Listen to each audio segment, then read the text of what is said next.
No ešte nám tu chýba Macurák, Ondruš. Kde ste, mladenci? Hej, suboristi, kde ste?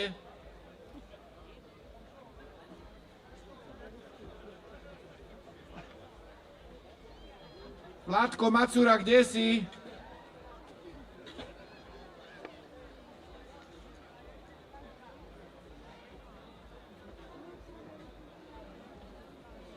Dobre, môžeme. Helenka Alexová.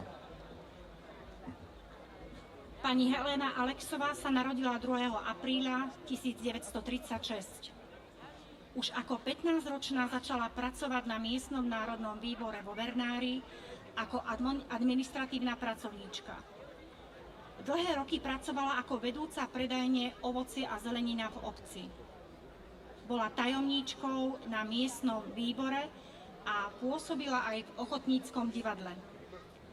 Pani Helena poverením Rady miestneho národného výboru vo Vernári prevzala písanie obecnej kroniky, ktorú píše už neuveriteľných 60 rokov.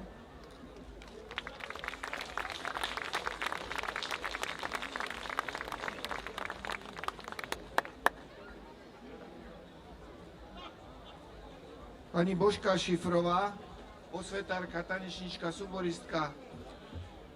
Pani Božena Šifrová sa narodila 11. mája 1935.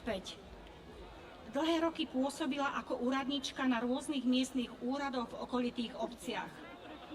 Bola poslankyňou v obecnom zastupiteľstve vo Vernári niekoľko volebných období. Zastávala funkciu predsedníčky Zboru pre občianske záležitosti. Bola aj členkou miestneho ochotníckeho divadla, v ktorom odohrala niekoľko predstavení. Cenu odozdáme neskôršie. Poprosím pán Vladimír Greňa. Pán Vladimír Greňa sa narodil 27. septembra 1951. Už ako 16-ročný vstúpil do požiarneho zboru vo Vernári.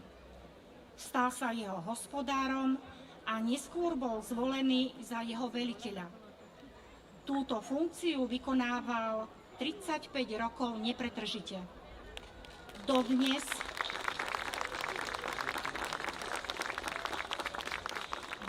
sa aktívne zúčastňuje okresných požiarnických súťaží aj ako rozhodca.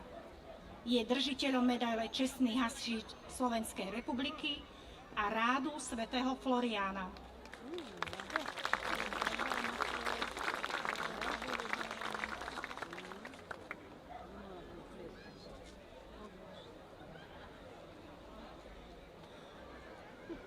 Pán Vladimír Macurák.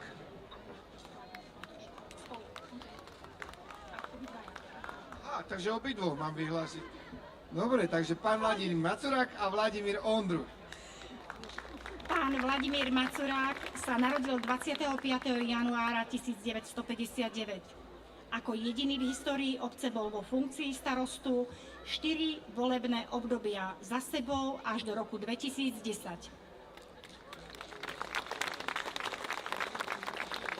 Inžinier Vladimír Ondruš. Pán Vladimír Ondruš sa narodil 28. júla 1961. Vo funkcii starostu pôsobil od roku 2010 do roku 2022. Obaja ocenení výraznou mierou prispeli k rozvoju obce vo viacerých oblastiach. Ďakujeme im za všetko úsilie, čas a energiu, ktorú venovali zveľaďovaniu nášho spoločného domova.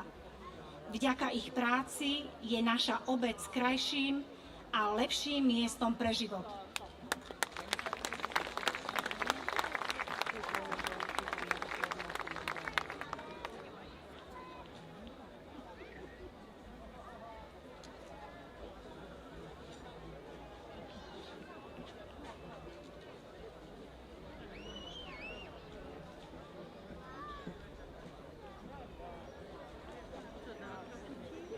Ďakujeme krásne a ešte raz veľký potlesk. Páči sa mi, ako to Ondrej povedal tým dvom predchádzajúcim starostom, že teraz už viem, čo to znamená byť richtárom.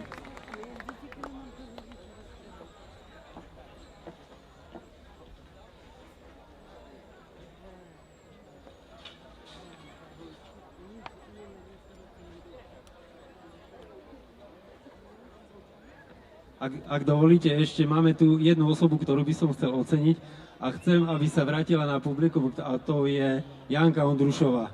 Keby vedela prísť naspäť ešte.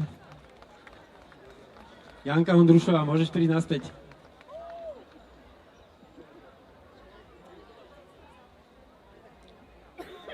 Ďakujem, takže chcem naozaj z môjho srdca, to tak cítim, aby som ocenil aj túto našu osobu, pretože ona je tu naozaj cez 20 rokov u nás na obecnom úrade a myslím, že bola doteraz nedocenená a nechybala ani na jednom našom festivale, za čo naozaj ďakujem a nemám slov. Ďakujem.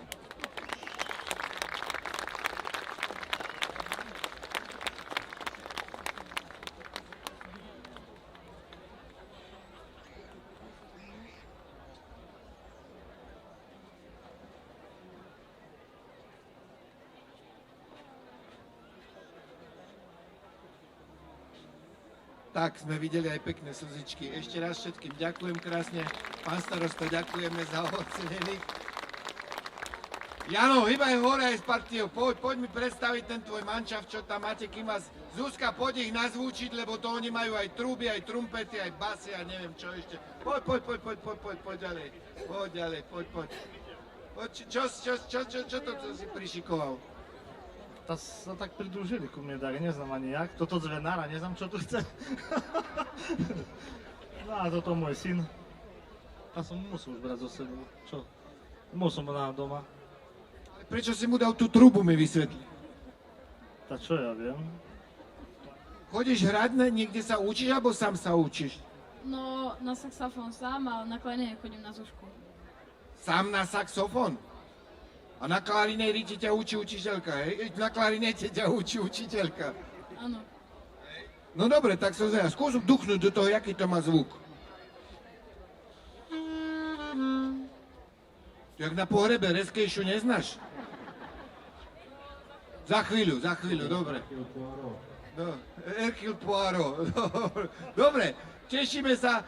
Nebudem ťa spovedať, že čo uvidíme, radši nám zahrajte a zaspievajte. Vieme o tebe, že nám dušičku vieš pohľadiť a my ti za to pekne zatlieskáme. Nech sa páči, javisko je vaše.